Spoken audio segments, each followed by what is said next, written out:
கொடுத்த டாபிக் என்னன்றதுல போய் பட்டிமன்ற மாதிரி கட்சியில போய் நடத்தி பேசிட்டு இருக்காரு. நாளைக்கே இவரை கூப்பிட்டு சார் இங்க வாங்க, நமக்கு தெரிஞ்ச தம்பி வந்து ஒரு கட்சி ஆரம்பிக்கிறாராம், அவருக்கு நாளைக்கு நீங்க தான் பொதுச் செயலாளர், செஞ்சிருவோம், சிறப்பாக செஞ்சிருவோம், அகர முதல எழுத்தெல்லாம் கூல் சுரேஷே சரி அப்படின்னு வந்து ஒரு திருக்குறளை புதுசாக எழுதுவார். கூல் சுரேஷுக்கு பொதுச் செயலாளராக போயிடுவார். அப்படியே நாலஞ்சு சம்பத்.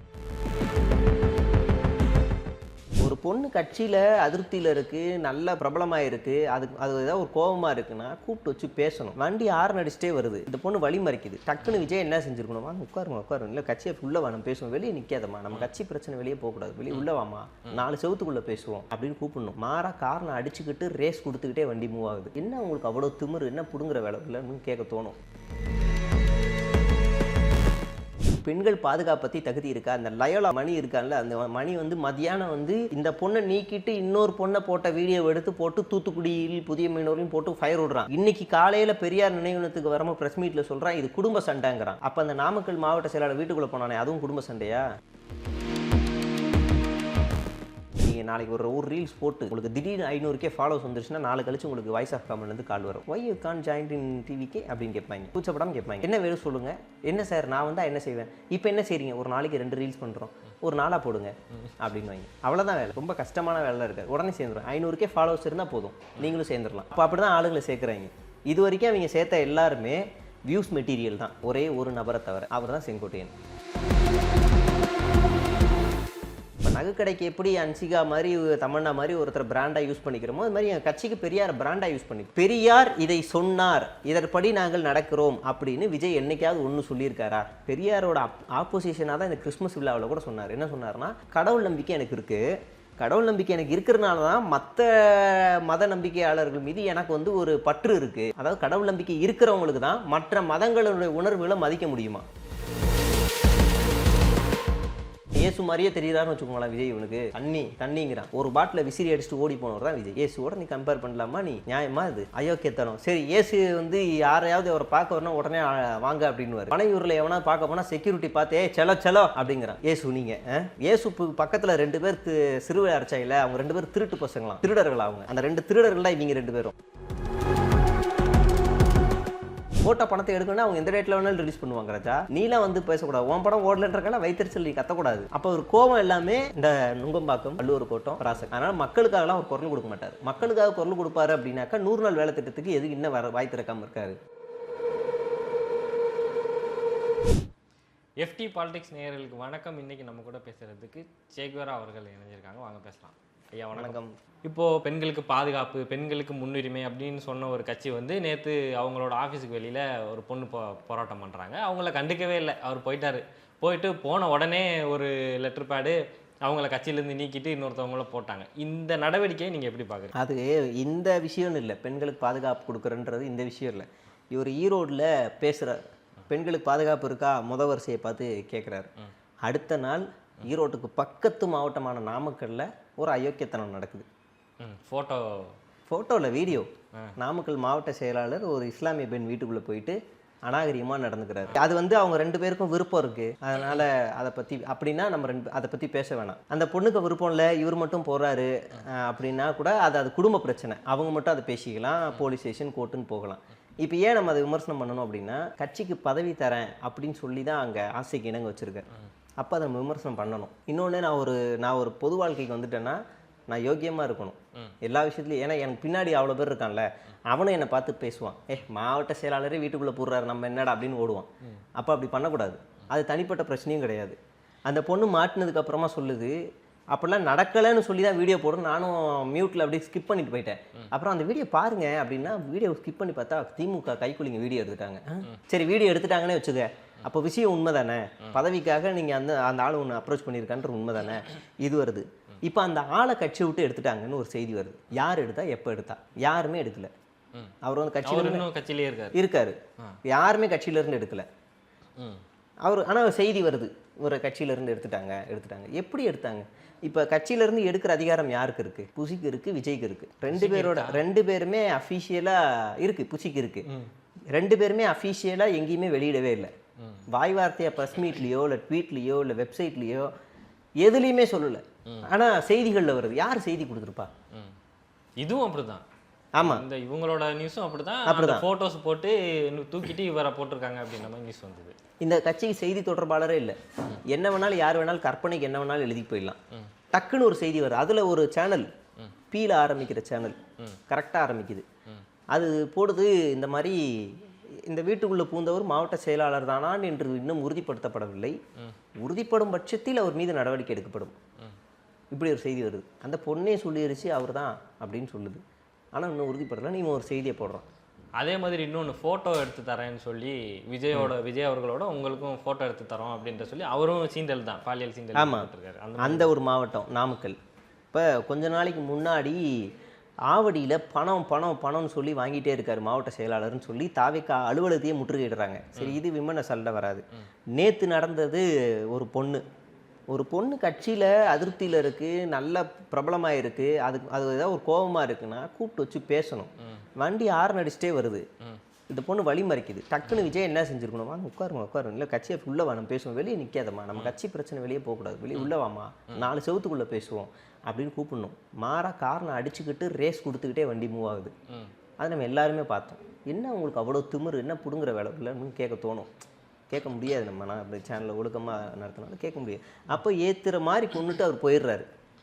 இது ஒரு அசால்ட் நடக்குது. அந்த பொண்ணுக்கு அன்னைக்கு காலையிலேருந்து அந்த பொண்ணை எப்படி சோஷியல் மீடியாவில் ரிச்சுவலாக சித்தரிக்கிறாங்கன்னா, காலையில் அந்த பொண்ணு நடந்து வரும்போது ஃபயர் விடுறாங்க, சிங்க பெண்ணேன்னு ஃபயர் விடுறாங்க. பி ஸ்ட்ராங், சூப்பராக இருமா, நல்ல தைரியமாக போராடும், நிச்சயமாக நீதி கிடைக்கும், அஜிதா தான் பொது மாவட்ட செயலாளர் அப்படின்னு ஃபயர் விட்டாங்க. மத்தியானத்துக்கு மேலே அந்த பொண்ணு திமுக கைக்கூலி, திமுக ஏவி விட்டது, திமுக ஸ்பை, திமுகவுக்கே போயிடும், அடுத்த வைஷ்ணவி, அப்படி இப்படின்னு பேசினாங்க. கரெக்டாக 9 மணிக்கு சூப்பர்மா, இந்த மாதிரி ஒரு பொண்ணு தான் எதிர்பார்த்தோம், தளபதிக்காக உழைக்கிற நீதாம உண்மையான பொண்ணு, அதே வாய் சொல்லுது. இதில் சோனியா அருண்குமார் தான் இந்த 3 நிலையை எடுத்தது. காலையில் பி ஸ்ட்ராங்கு, நான் சொல்ல வந்தேன், காலையில் பி ஸ்ட்ராங்கு, மத்தியானம் திமுக கைக்கூலி, சாயங்காலம் சூப்பர்மா. அதில் இன்னொன்று சொல்லுது, யாரெல்லாம் இந்த பொண்ணை திமுக கைக்கூலின்னு சொன்னீங்க எல்லாரும் வந்து மன்னிப்பு கேளுங்க, சொன்னதே நீ தானே, மன்னிப்பு கேளுங்க. Double game. அந்த ட்வீட்டை டெலீட் பண்ணிட்டு போட்டால் கூட பரவாயில்ல, அதை வச்சுக்கிட்டே மன்னிப்பு கேளுங்கன்னு. அப்போ அந்த பொண்ணை ஒரு நைட்டில் ஹராஸ் பண்ணியிருக்காங்க. இதெல்லாம் யார் சொன்னதுன்னா, நாஞ்சில் சம்பத் வந்து ஒரு இன்டர்வியூ கொடுத்திருந்தாரு. அவர் சொல்றாரு இவங்க வந்து கைக்கூலி, இவங்க வந்து திமுகவுக்கு வேலை போயிட்டாங்க அப்படின்னு. அதை யார் சொல்றதுன்றது தான் இங்கே பெரிய காமெடியே. இவர் யாரு? கட்சி இவர் யாரு? அதாவது ஒரு கொடுத்த டாபிக் என்னன்றதில் போய் பட்டிமன்ற மாதிரி கட்சியில் போய் நடத்தி பேசிகிட்டு இருக்காரு. நாளைக்கே இவரை கூப்பிட்டு, சார் இங்கே வாங்க, நமக்கு தெரிஞ்ச தம்பி வந்து ஒரு கட்சி ஆரம்பிக்கிறாராம், அவருக்கு நாளைக்கு நீங்கள் தான் பொதுச் செயலாளர், இப்போ செஞ்சுருவோம், சிறப்பாக செஞ்சுருவோம், அகர முதல எழுத்தெல்லாம் கூல் சுரேஷே சரி அப்படின்னு வந்து ஒரு திருக்குறளை புதுசாக எழுதுவார், கூல் சுரேஷுக்கு பொதுச் செயலாளராக போயிடுவார். அப்படியே நாலஞ்சு சம்பத். இப்போ இந்த பொண்ணை ஒரு நைட்டில் அரெஸ்ட் பண்ணிட்டாங்க. இன்றைக்கி மறுபடியும் மதுரை மாவட்டத்தில் ஒரு பெரிய போராட்டம். அந்த பொண்ணு சொல்லுது, ஹராஸ் பண்ணுறாங்க, பாடி ஷேமிங் பண்ணுறாங்க, பாலியல் சீண்டல் இருக்குது, பணம்ன்றான் அப்படிங்கிறான். இப்போ இவ்வளவு குற்றச்சாட்டுகள் இந்த 4 நாளில் நடந்திருக்கு. ஈரோடு 4 நாளில் மட்டுமே ஒருத்தவங்க சொல்கிறாங்க 1 கோடி 2 கோடி வரைக்கும் கொடுத்துருக்கேன், இன்னொருத்தவங்க சொல்கிறாங்க 5 லட்சம் 10 லட்சம் கொடுத்துருக்கேன் அப்படின்னு. இப்போ காசு தான் இங்கே பெரிய பிரச்சனையாக இருக்கு. காசு வாங்கி கட்சியெல்லாம் ஊழல் பற்றி பேச தகுதி இருக்கா? பெண்கள் பாதுகாப்பு பற்றி தகுதி இருக்கா? அந்த லயோலா மணி இருக்கான்ல, அந்த மணி வந்து மதியானம் வந்து இந்த பொண்ணை நீக்கிட்டு இன்னொரு பொண்ணை போட்ட வீடியோ எடுத்து போட்டு தூத்துக்குடியில் புதிய மீனவர்களையும் போட்டு ஃபயர் விடுறான். இன்னைக்கு காலையில் பெரியார் நினைவகத்துக்கு வரமா ப்ரெஸ் மீட்டில் சொல்கிறான், இது குடும்ப சண்டைங்கிறான். அப்போ அந்த நாமக்கல் மாவட்ட செயலாளர் வீட்டுக்குள்ளே போனானே, அதுவும் குடும்ப சண்டையா? இப்படி தான் குடும்பத்துக்குள்ளே இருப்பீங்களான்னு கேட்கணும்ல நம்ம. அப்போ இப்படி கதை கொடுக்குறாங்க. எவ்வளோ ஏமாத்துறானுங்க, ஒரு பொண்ணை எவ்வளோ சித்தரிக்கிறானுங்க பாருங்கள். இன்றைக்கெல்லாம் பெண்கள் அரசியலுக்குள்ளே வரதே அறியுது, பெரிய விஷயம். அதுவும் வந்து மாநில அளவில் அவங்க போஸ்டிங் வாங்க, ஒரு ஆம்பளையா ஒரு அரசியலுக்குள்ளே மாநில அளவில் போஸ்டிங் வாங்குறதுக்கே அவன் நாக்கு தள்ள சாவணும். ஒரு பொண்ணு அரசியலில் சஸ்டெயின் ஆகணும்னா எவ்வளோ பெரிய விஷயம். சாதாரண ஒரு அலுவலகத்துக்குள்ளேயே அந்த பொண்ணால் சஸ்டெயின் ஆக முடியாது. ஆனால் ஒரு அரசியலில் அந்த பொண்ணு மாநில அளவு ரீச் ஆகுதுன்னா அதுக்கு எவ்வளோ பெரிய உழைப்பு இருக்கணும். அப்போ அந்த பொண்ணு 20 வருஷமாக உழைக்குது. 20 வருஷமாக டேட் ஆஃப் ஜாயினிங்னா 2025. இப்போ இந்த சண்டைக்கு சமாதானப்படுத்துகிற யார் அனுப்புகிறாங்கன்னா, போன வருஷம் ஜாயின் ஆன ஒரு ஆளை கூப்பிட்டு வச்சு சமாதானப்படுத்துகிறாங்க. இது கரெக்டாக? இந்த பொண்ணு 2025 விஜய்க்கு போஸ்ட் ஓட்டும் போது அந்த ஆள் ஆர்எஸ்எஸில் அரடவுசர் போட்டுக்கிட்டு பயிற்சியில் இருந்தவர். இவரை வந்து இப்போ கூப்பிட்டு வச்சு பஞ்சாயத்து பண்ணால் அப்போ இது என்ன மாதிரி மனநிலை? இப்படி தான் இவங்க பெண்களை சித்தரிக்கிறாங்க. ராஜ்மோகன் அப்போ ஷோவில் ஆங்கரிங் பண்ணிகிட்டு இருந்தவர், அவரை கூப்பிட்டு இங்கே வந்து இது பண்ணிக்கிட்டு இருக்காங்க. இப்போ எப்படி இந்த கட்சி உருப்படும்? நியாயமாக பார்த்தா இந்த பொண்ணு தான் மேலே நின்று இவங்களுக்கு அறிவுரை சொல்லணும், சீனியாரிட்டி படி. இதை தூக்கி பின்னாடி வச்சு பதவி கொடுக்காம, அப்போ 20 வருஷம் அதோட உழைப்பு வீணா போகுதுல்ல, அதை செஞ்சது விஜய். விஜய்க்கு ஏதாவது தெரியுமான்னா தெரியாது. புஷி ஆனந்த் போய் சொல்லியிருக்காரு, எல்லாம் உங்கள் ஃபேன்ஸு ஆசையில் உங்கள் மேலே மோதிருக்காங்க கார்லன்னு சொல்லியிருக்காரு. அதையும் நம்பிட்டு போயிருக்காரு அந்த ஆச்சரியக்குறி. இது உண்மையா? உண்மை. அப்படியா? அதையும் நம்பிட்டு அந்த ஆச்சரியக்குறி அப்படியா அப்படின்னு போயிருக்காரு. நீங்கள் விஜய் முன்னாடி 2 பேரும் கடுமையாக சண்டை போட்டு அடிச்சுக்கிட்டா கூட அவருக்கு ஒன்றுமே தெரியாது. அப்படியே பார்ப்பார், பேனு பார்ப்பார். இது நம்ம நம்பணுமா? ஆமாம், சீரியஸாகவே பேனு பார்ப்பார். அவருக்கு ரியாக்டே ஆக தெரியாது. சைலண்ட்டாக இருப்பார். 2 பேரும் அடிச்சுக்கிட்ட கூட சைலண்ட்டாக இருப்பார். புஷி அப்படியே டோட்டல் ஆப்போசிட். 2 பேரும் அடிச்சுக்கிட்டாங்கன்னா ஆஹா சண்டைன்னு தெரிச்சு ஓடிடுவார். இந்த ஈரோட்டில் 2 பேர் அடிச்சுக்கிட்டாங்கல்ல மாலை போடுறதுல, அப்போ தெரிச்சு ஓடினவர். ஒருத்தன் என்ன பண்ணிட்டான்னா கடுப்பாகி மாலையை எடுத்து புஷியோட புடனிலே அடிச்சிட்டான். புடனிலே அடித்தோடனே அவர் பார்க்குறாங்க, என்னடா அடிச்சுட்டேன் அப்படின்னு. நான் பொதுச்செயலாளர் இருந்துட்டு போ அப்படின்னு அடிக்கிறான். அப்போ அந்த அளவு அந்த இன்னொருத்தர் தான் பாருங்க, ஒரு மாவட்ட செயலாளர் எதிர்த்து பேசினான்ல, அவன் யார் தெரியுமா? அவன் படித்ததே சிறுவர் சீர்திருத்த பள்ளியில். கொலை வழக்குகள் இருக்குது, கடத்தல் வழக்கு இருக்குது, பாலியல் வழக்கு, அவன் மேலே நிறைய கேஸ் இருக்குது. அப்படியான குற்றவாளியை கட்சிக்குள்ளே வச்சுருக்காங்க. பெரிய பதிவேடு குற்றவாளியவை அவனை உள்ளே வச்சுருக்காங்க. அப்புறம் நேற்று கிறிஸ்மஸ் விழாவில் ஒரு ஃபாதர் ஒருத்தர் பேசியிருந்தாங்கல்ல, அந்த ஃபாதரில் ஒரு ஃபாதர் தேடப்படும் குற்றவாளி. நிலத்தை அபகரித்து ஏமாற்றி தலைமறைவானவர். அவரை கண்டுபிடிங்கன்னு சொல்லி ஒருத்தர் கேஸ் போட்டார். போலீஸு கண்டுபிடிக்க முடியல, எங்கே போனான்னு பார்த்தா மாறு வேஷத்தில் ஃபாதராக இருக்காருங்க. அவர் வீடியோவே போட்டிருக்காரு. நான் என் ட்வீட்டில் என்னங்க இது உண்மையான போட்டு நான் வேறு டேக் வேறு பண்ணியிருக்கேன். இங்கே அதனால அவர் எஃப்ஐஆரும் லேண்ட் ரெஜிஸ்ட்ரேஷனோட பேசுகிறாரு. இங்கே பாருங்க, இதான் லேண்ட் ரெஜிஸ்ட்ரேஷன், இவர் தான் அந்த பழைய ஆள். அதுக்குள்ளே எப்படி ஞானஸ்தானம் எடுத்து ஃபாதர் ஆனாருன்னு தெரியல. அதுவும் ப்ரீஸ்ட் ரேஞ்சுக்கு போயிருக்காரு கொஞ்ச நாளில்.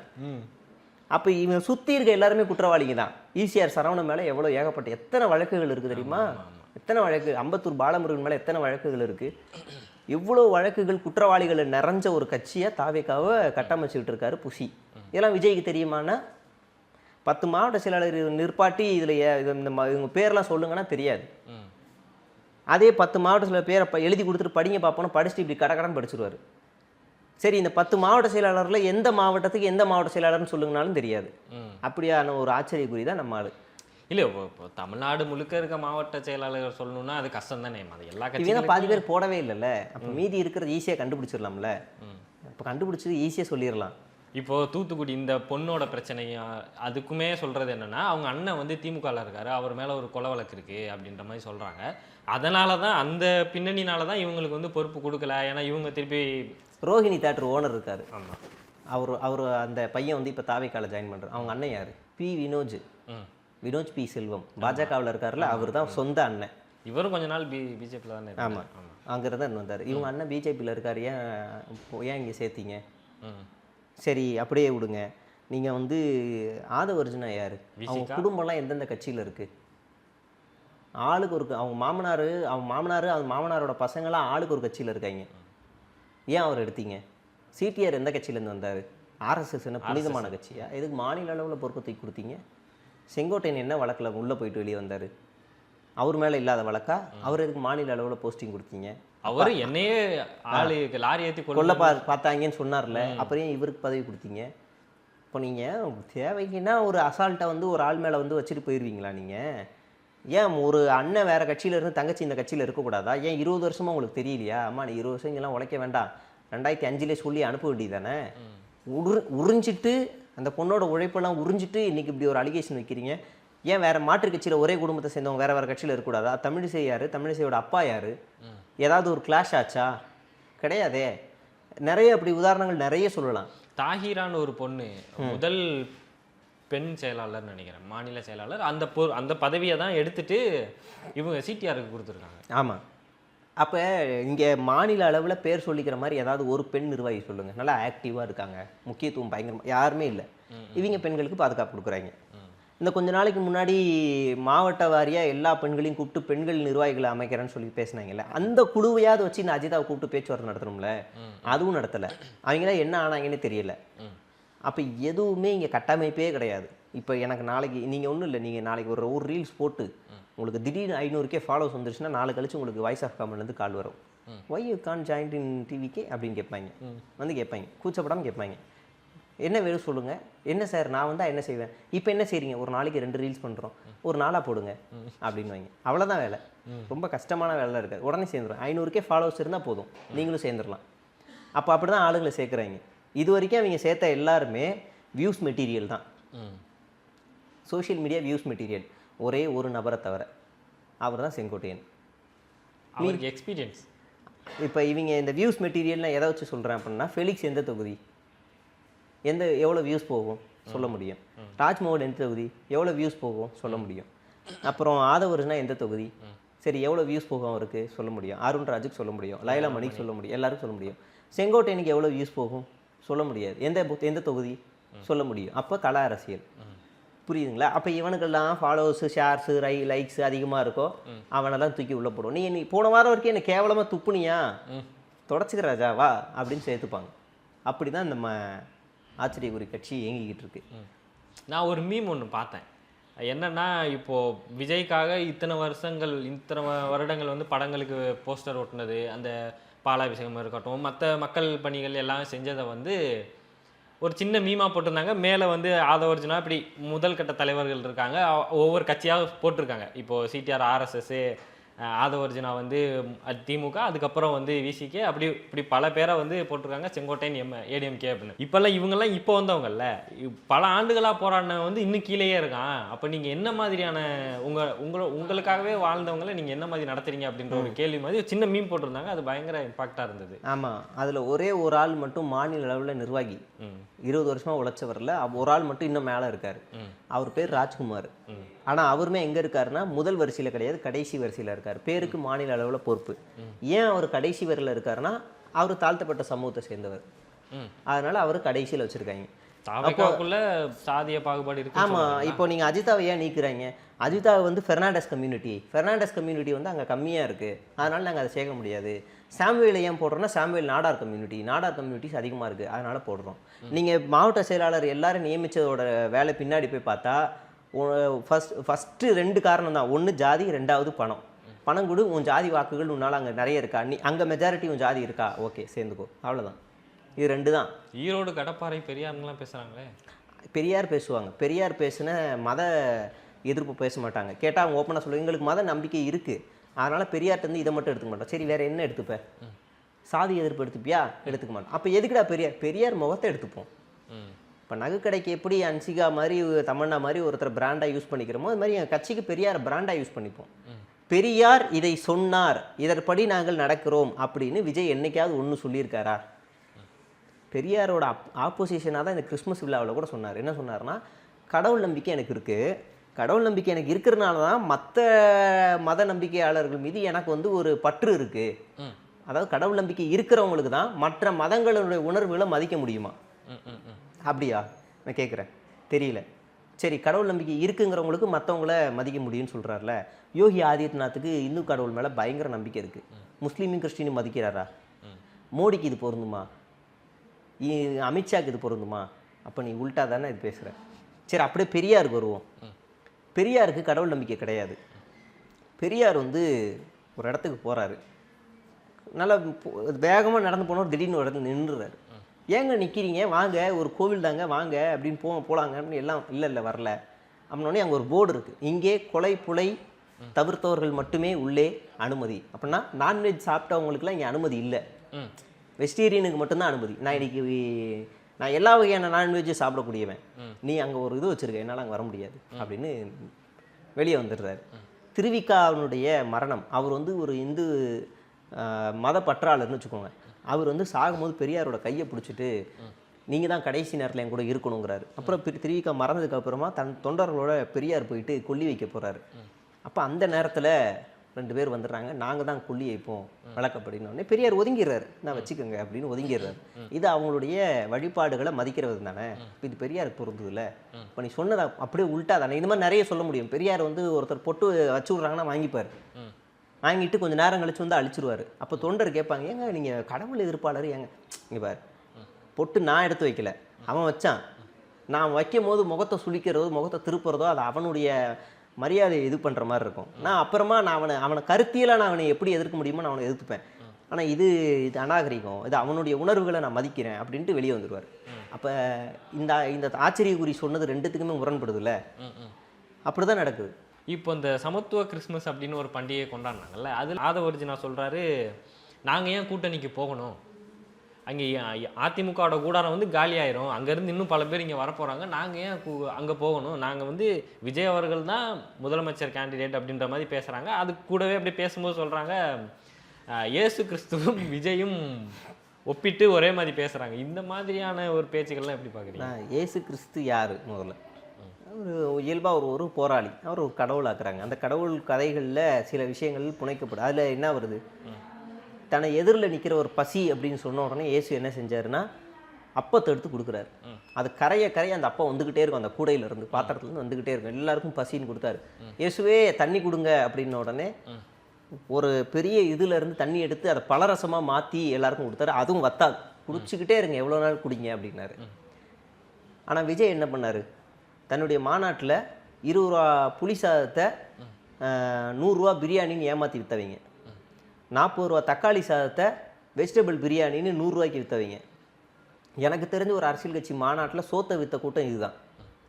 எல்லா கட்சியிலையுமே சாப்பாடு அவங்க கொடுப்பாங்க. அதிமுகவில் 14 இடங்களில் டிவிஷன் போட்டு அங்கே சாப்பாடெல்லாம் விநியோகம் பண்ணியிருந்தாங்க. திமுக மாநாட்டில் அவங்க சீட்லேயே சாப்பாடு வச்சாங்க.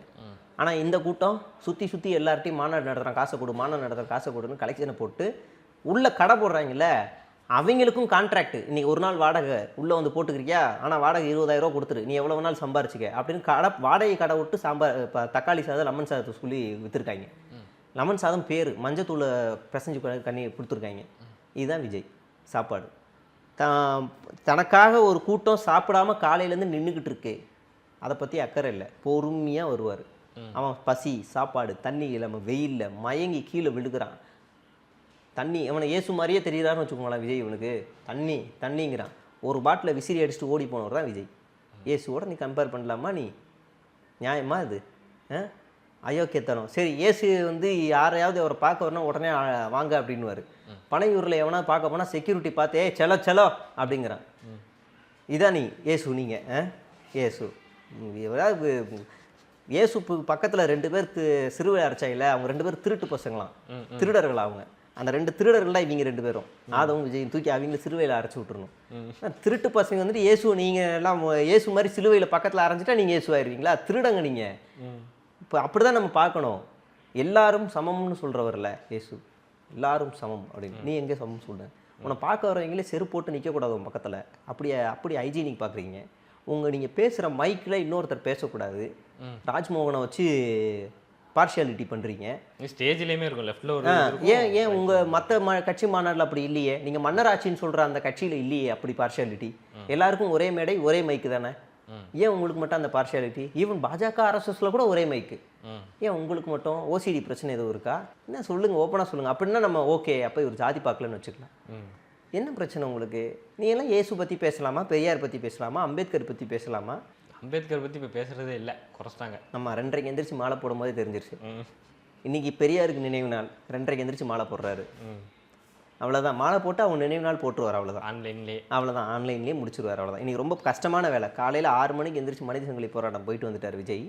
9 மணிக்கு நர்சிங் போராட்டத்தில் போய் அவங்களோட உட்காந்துட்டு வந்துட்டு மறுபடியும் துப்புரவு பணியாளர்கள், தூய்மை பணியாளர்கள் போராட்டத்தில் போய் கலந்துக்கிட்டு சிறைக்கு போயிட்டு 3 மணிக்கு தான் வீட்டுக்கு வந்தார். இல்லை நான் சாப்பிட மாட்டேன், நான் போய் பெரியாருக்கு ஒரு நினைவு செலுத்திட்டு வந்துடுறேன்னு போட்டு திரும்ப மறுபடியும் அங்கேருந்து எந்திரிச்சு 11 விமான நிலையம் போராட்டத்துக்கு போயிட்டு அப்புறம் இன்னொரு போராட்டம், மாணவர்கள் போராட்டம் நடத்துகிறாங்க, அங்கே போயிட்டு ராஜஸ்தானில் ஏதோ பிரச்சனையா அந்த மக்களுக்காக போராடிட்டு நைட்டு தான் 12 மணிக்கு தான் பனையூர் வராரு. இன்றைக்கி அவ்வளோ டைட் ஷெடியூலில் ஓடுறாரு விஜய். மக்களுக்கு ஒன்றுனா இந்த விஜய் குரல் கொடுப்பான் அப்படிலாம் ஈரோடில் பேசுனாங்கல்ல. ஆனால் இப்போ ஏதோ ஒரு வகையில் போராட்டம் நடந்துக்கிட்டு தானே இருக்குது, ஆன்லைன்லேயாவது நடக்குது இல்லை. மக்களுக்கு ஒன்றுனா இல்லை, ஜனநாயகன் படத்துக்கு ஏதாவது ஒன்றா குரல் கொடுப்பாரு. எதுக்கு சம்மந்தம் இல்லாமல் வள்ளுவர் கோட்டத்துக்கு தர அக்கறையை இதுக்கு காட்டுங்கன்னாரு. இப்படி யாராவது ஒரு கஞ்சத்தனமான ஒரு வார்த்தையை சொல்லுவாங்களா? வள்ளுவருடைய புகழை சேர்க்கறதுல உங்களுக்கு என்ன எரிச்சல்? வள்ளுவர் கோட்டத்தில் அறிவு திருவிழா நடத்துறதுல உங்களுக்கு என்ன பிரச்சனை? வள்ளுவர் கோட்டத்தில் புத்தகங்கள் விற்கிறது மூலிமா எவ்வளோ விஷயங்கள் முன்னேறும். அங்கே மாணவர்கள் வந்து கல்வி அறிவில் பெரிய இது பண்ணுவாங்க. கண்காட்சி வைக்கிறதுல வள்ளுவர்களுடைய புகழை உலகம் முழுவதும், தமிழ்நாடு முழுவதும் கொண்டு சேர்க்கறதுல உங்களுக்கு என்ன பிரச்சனை? அதில் செலவு பண்ணுறதுல உங்களுக்கு வேறு ஏதாவது கம்பேர் பண்ணி பேசலாம். ஏன் வள்ளுவர் கோட்டம் அப்படின்னா, அன்றைக்கி அவர் பேசுகிற அன்னைக்கு வள்ளுவர் கோட்டத்தில் பராசக்தியோட கண்காட்சி. அப்போ அவருக்கு எரிச்சல் என்னென்னா வள்ளுவர் கோட்டம் இது நம்ம லைஃப்பில் டிஸ்டர்ப் பண்ணுது, என்னோட கெரியரோட கடைசி படத்தை இது நாசமாக்குது. அப்போ இப்படி கரெக்டாக ரிலீஸ் தேதி கூட மாற்றிருந்தாங்க. ஆமாம் அன்னைக்கு. ஆமாம், அப்போ டென்ஷனாகி ஈகோ ஆயிடுச்சு. பராசக்தி ஓடிடுச்சுன்னா அசிங்கம்ல, கேவலம். துப்பாக்கியை தப்பா கொடுத்துட்டோமோ அப்படின்னு. அடுத்து அபியூஸ் இறங்குறாங்க விர்ச்சுவல் வாரியர்ஸ். சிவகார்த்திகேயன் குடும்பத்தை சேர்ந்தவங்கள அபியூஸில் இறங்குறாங்க, எக்ஸ்ட்ரீம் லெவலுக்கு இறங்குறாங்க. டேய் சிவகார்த்திகேயனுக்கும் அந்த டேட் ரிலீஸுக்கும் சம்மந்தமே இல்லைடா, அவர் ஜஸ்ட் நடிச்சுட்டு வந்துட்டார். அது ப்ரொடக்ஷன் டீமுக்கு முடிவு பண்ணுறது டேட் ரிலீஸ் எல்லாத்தையும். இனிமே சம்மந்தம் இல்லாமல் இவர் பிடிச்சி கதறாங்க. இவர் தான் என்னமோ தீர்மானிக்கிற மாதிரி. துப்பாக்கியை தப்பா கொடுத்துட்டாங்க, துப்பாக்கியை தப்பாக கொடுக்கு, இப்படிக்கா பார்த்து கொடுத்துருன்னு டக்குன்னு அமுக்கி விட்டுருக்கணும். அப்படிதான் இவங்க புரியுதலே அப்படி தான் இருக்குது. டேய் சம்மந்தம் இல்லாத ஆள் இது. அவருக்கும் இந்த படத்தை இப்போ சிவகார்த்திகேயன் நினச்சா இந்த படத்தை இந்த டேட்டில் தான் ரிலீஸ் பண்ணணும்னு சொல்ல முடியுமா? வாய்ப்பே இல்லை. அதுக்கு பின்னாடி பெரிய டீம் இருக்குது, அது பண்ணும். அதை இவருக்கு ப்ரொடக்ஷன் முடிவு பண்ணணும், சென்சார் முடிவு பண்ணணும், டிஸ்ட்ரிபியூட்டர்ஸ் முடிவு பண்ணணும், அப்புறமா முடிவு பண்ணணும், தேட்டர்லாம் வாங்கணும், அதெல்லாம் அப்புறம் முடிவு பண்ணணும். அதுவும் நாள் கணக்கு லீவ் கணக்குலாம் இருக்குது, அப்படி தான் முடிவு பண்ணணும். போட்ட பணத்தை எடுக்கணும்னா அவங்க எந்த டேட்டில் வேணாலும் ரிலீஸ் பண்ணுவாங்க. ராஜா நீலாம் வந்து பேசக்கூடாது, உன் படம் ஓடலன்றக்கான வைத்தறிச்சல் நீ கத்தக்கூடாது. அப்போ ஒரு கோபம் எல்லாமே இந்த நுங்கம்பாக்கம், வள்ளுவர் கோட்டம், பராசக்தி இதுதான். அதனால் மக்களுக்காகலாம் அவர் குரல் கொடுக்க மாட்டார். மக்களுக்காக குரல் கொடுப்பாரு அப்படின்னாக்கா 100 நாள் வேலை திட்டத்துக்கு எதுக்கு இன்னும் வாய் திறக்காமல் இருக்காரு. நர்சிங் போராட்டத்துக்கு திமுக எதிர்ப்பு போராட்டங்கிறனால நர்சிங் போராட்டத்துக்கு நீங்கள் அனுப்புறீங்க, வாழ்த்துக்கள், சூப்பர். அந்த பெண்களுடைய கோரிக்கை சீக்கிரமாக நிறைவேறணும், நல்லது தான். அப்படியே ராஜா நீ போய் 100 நாள் வேலை திட்டத்தில் உட்காரு. மத்திய அரசாங்கத்தை எதிர்த்து பல வயதானவர்கள் முதியவர்கள் போராட்டம் நடத்துகிறாங்க, போய் உட்காரு. ஏன் போக மாட்டேற? பாஜக அமித்ஷா ஃபோன் பண்ணி திட்டுவார், இங்கே எச்ராஜா மண்டையிலே கொட்டுவார். அப்படி பயனா சொல்லுங்கள். ஓ அப்படியா, நீங்களாம் ஒரு ஆளாக நாங்கள் விட்டுறோம். போக மாட்டேறீங்க. ஏன் போக மாட்டேறீங்க? இங்கே நடக்கிற எந்த பிரச்சனைக்கும் போக மாட்டேறீங்க. திருப்பரங்குன்றதை பற்றி கேட்டால் திமுகவும் இது பாஜகவும் கபட நாடகம் ஆடுது. இந்த பிரச்சனையை பெருசாக்குனது திமுக. சரி திமுக பெருசாக்குது, சின்னதாக்குது, அரசியல் பண்ணுது, ஏதோ ஒன்று ராஜா விடு. உன் ஸ்டாண்ட் என்ன திருப்பரங்குன்றத்தில்? அதை சொல்லு. உன் ஸ்டாண்ட் என்ன? தாவே கவட அமைதியாக இருப்போம். அமைதியாக இருக்கிறதுக்கு பேர் ஸ்டாண்டா? என்னடா இது? எனக்கு ஒன்றும் புரியல. நம்ம என்ன சொல்கிறேன்னே ஒன்றும் புரியலை. அமைதியாக இருப்பாராம். என்னைக்குடா பொங்கியிருக்கீங்க அமைதியாக இருக்கிறதுக்கு? அப்போ வித்தியாசமான ஒரு கட்சி இது என்ன வழிவகுக்குது? ஒரு சுருக்கமாக சொல்கிறோமாங்க. இப்போ விஜயோட எதிர்ப்பு எல்லாமே எங்கே இருக்குன்னா திமுகவோட எதிர்ப்பு. திமுகவை எதிர்ப்பை கக்கணும். சீமானை எப்படி பண்ணாரோ அதே தான் இவர் பண்ணுவார். இப்போ திமுகவோட ஒரு ஒரு அபிமானமாக சொல்கிறேன், ஒரு எதிர்ப்பு வந்து அவங்க அந்த ஓட்டெல்லாம் வெளியில் வருது. அதெல்லாம் தாவேக்காவுக்கு வருமா? வராது. அதிமுகவுக்கு போகும். ஏன் அதிமுக போகும்? இங்கே கிரவுண்ட் ரியாலிட்டியில் அதிமுக தான் கிரவுண்டில் இருக்குது, தாவேக்கா கிரவுண்டில் இல்லை. எத்தனை மாவட்ட செயலாளருக்கு கீழே இருக்க எத்தனை தொண்டர்களோட முகம் தெரியும்? இல்லை தொண்டர்களுக்கு தாவேக்கா மாவட்ட செயலாளர் இவர் தான் தெரியும்? இல்லை அப்படியே அந்த தொகுதி மாவட்ட செயலாளர் வந்து அந்த தொகுதியில் போய் ஓட்டு கேட்டார்னா யாரை வந்து சுயேட்சை வேட்பாளர்னு சொல்லி அனுப்புவாங்க. அப்படியான கட்சி தான் தாவேக்கா. அப்போ இந்த டிஃபால்ட்டாக இந்த ஓட்டு எங்கே போகும்? எல்லா தொகுதிகள்லையும் டைரெக்டாக அதிமுக போகும். அதிமுக போகுதுன்னா அதிமுகவுக்கு போகுதான்னு பார்த்தா முடியாது. அதிமுக முதுகு மேலே ஏறி உட்காந்துருக்க பாஜகவுக்கு போகும். அதனால தான் ஓப்பனாக இன்றைக்கி 70 சீட்டிலேருந்து 70 சீட்டு இது பண்ணுறாங்க. பாஜகவுக்காக தான் இவர் வேலை செய்கிறார். நீங்கள் இப்படி தான் புரிஞ்சுக்கணும். இப்போ இவர் வந்துட்டு இந்த வேலையை, இந்த புரோக்கர் வேலையை பார்த்துட்டு இவர் எஸ்கேப் ஆகி அடுத்த படத்துக்கு போயிடுவார். இப்போ இந்த ஒரு ஜென்சி கிட்ஸ் எல்லாமே என்ன நினைக்கணும்னா, அரசியல்னாலே ஒரு வேஸ்ட், அருவறுப்பு, சாக்கடை பாரு, எல்லாருமே இப்படி தான் இருக்காங்க. ஏன்னா அவங்க வந்து ஒரு அரசியலே வெறுத்துருவாங்க, அரசியலுக்குள்ளே நுழைய மாட்டாங்க. அதுதான் பாஜகவோட அஜெண்டா. அதைத்தான் விஜய் வந்து இன்னைக்கு வந்து ஒரு இடைத்தரகராக இருந்து வேலை செய்கிறார். பொறுத்திருந்து பார்ப்போம். இன்னும் எலெக்ஷனுக்கு ஒரு 3-4 மாதம் தான் இருக்குது. யாருக்கும் எதுவும் அவர் பதில் சொல்லலை. தொடர்ந்து பார்ப்போம் இந்த தாவேக்கா விஜய் அவர்கள் என்ன தாக்கத்தை தமிழ்நாட்டில் ஏற்படுத்துகிறாங்கன்னு. உங்கள் நேரத்துக்கும் உங்கள் பதிலுக்கும் ரொம்ப நன்றி. நன்றி.